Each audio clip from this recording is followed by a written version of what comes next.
Hello बच्चों, let's read this question. The question says the compounds CH3CH double bond CH3 and CH3CH2 double bond CH2. Option A are tautomers, B are position isomers, option C contain same number of sp3 and sp2 carbon bonds, and option D is exist together in dynamic equilibrium. बच्चों हमें यहाँ दो compounds दिए गए हैं और उसके corresponding हमें 4 ऑप्शंस दिए गए हैं। हमें चेक करना है कि हमारे कंपाउंड्स के लिए कौन से ऑप्शन मैच कर जाएगा, कौन उसको अच्छे से डिफाइन कर देगा।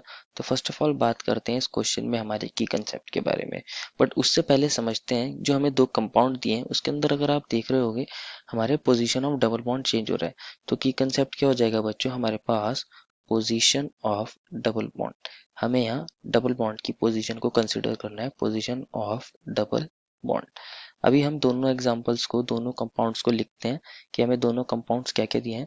एक मिला है बच्चों हमें CH3 और यहाँ पे हमारा CH है, डबल बॉन्ड CH है, अगेन CH3 है, और दूसरा मिला है बच्चों हमें CH3 और CH2 और यहाँ CH डबल बॉन्ड CH2। अगर आप दोनों के नेम को लिखना चाहोगे तो इसकी नंबरिंग कर सकते हैं 1 2 3 4। इसी तरह इसकी नंबरिंग कर सकते हैं हम यहाँ से 1 2 3 और ये 4। तो हमारे पास 2 पोजीशन पर डबल बॉन्ड आ रहा है, तो इसको लिख सकता हूँ मैं बच्चों ब्यूट टू इन लिख सकता हूँ, और इसको लिख सकता हूँ मैं ब्यूट, यहाँ 1 पोजीशन पर है 1 इन। दोनों के फॉर्मूलों को कंपेयर करते हैं। इसका मॉलिक्यूलर फॉर्मूला बन जाएगा बच्चों हमारे पास C4 और H8।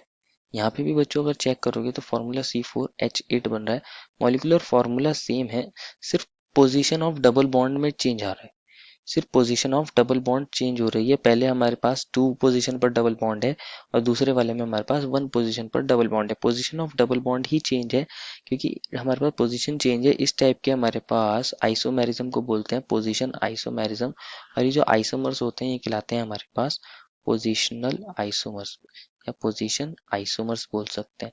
तो हमारे पास जो स्टेटमेंट नंबर बी में बोला था आर पोजीशन आइसोमर्स, तो ये वाली बात बिल्कुल सही हो जाएगी, हमारी बी स्टेटमेंट करेक्ट हो जाएगी। ए स्टेटमेंट में बोला है आर टॉटोमर्स, पर जो टॉटोमर्स के अंदर क्या होता है, हमारे हाइड्रोजन के रिलोकेशन से, मतलब उसके लोकेट डिफरेंट पोजीशन पे जाने से हमारे पास एक न्यू फंक्शनल ग्रुप जनरेट होते हैं। फॉर एग्जांपल एक कीटो इनॉल के अंदर चेंज हो जाता है, तो हमारा कीटो ग्रुप डिफरेंट होता है और इनॉल ग्रुप डिफरेंट होता है।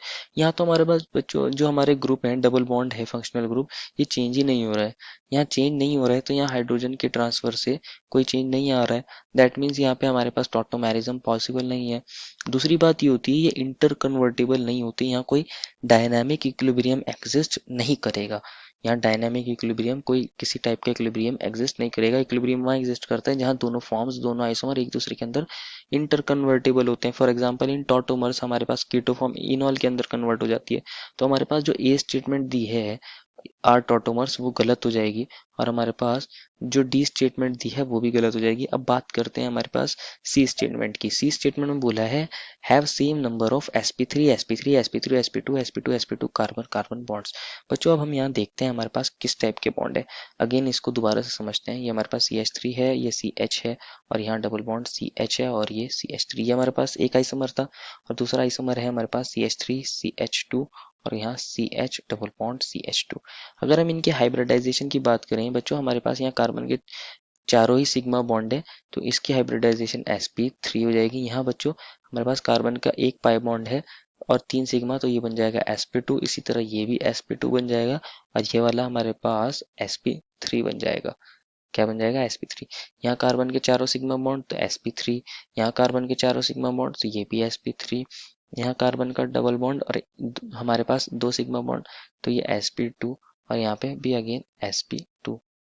तो बच्चों अगर आप यहाँ देखोगे तो हमारे पास sp3 की बात करते हैं, sp3 की बात करते हैं, और sp2 की बात करते हैं, और sp2 की बात करते हैं कि हमारे पास sp3 कार्बन कितना है बच्चों। यहाँ कोई sp3 दूसरे sp3 से नहीं अटैच है, तो यहाँ हो जाएंगे हमारे पास 0।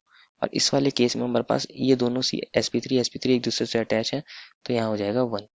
अब बात करते हैं sp3 की, तो यहाँ sp3 एक ये रहा और एक sp3 ये रहा, तो ये हो जाएंगे 2। और यहाँ पे बच्चों sp3 sp2 कितने हैं हमारे पास, सिर्फ एक ही है ये वाला, तो यहाँ हो जाएगा 1। अब बात करते हैं थर्ड sp2 की, तो बच्चों sp2 यहाँ पे भी एक है, और हमारे पास sp2 यहाँ पर भी एक है, तो ये भी 1 1 हो जाएंगे। देखो बच्चों, अगर आप ध्यान से देख रहे होंगे, यहाँ हमारे पास sp3 0 है, और यहाँ हमारे पास sp3 1 है, यहाँ sp3 2 है, और यहाँ sp3 1 है, मतलब ये मैच नहीं कर रहे हैं। मैच नहीं कर रहे हैं तो हमारे पास जो स्टेटमेंट सी थी वो भी गलत हो जाएगी कि same number of carbon bond होंगे sp2 तो हमारे पास 3 स्टेटमेंट गलत है, एक ही स्टेटमेंट सही है, which is B. Therefore final answer is option number B. I hope you understood it well and best of luck.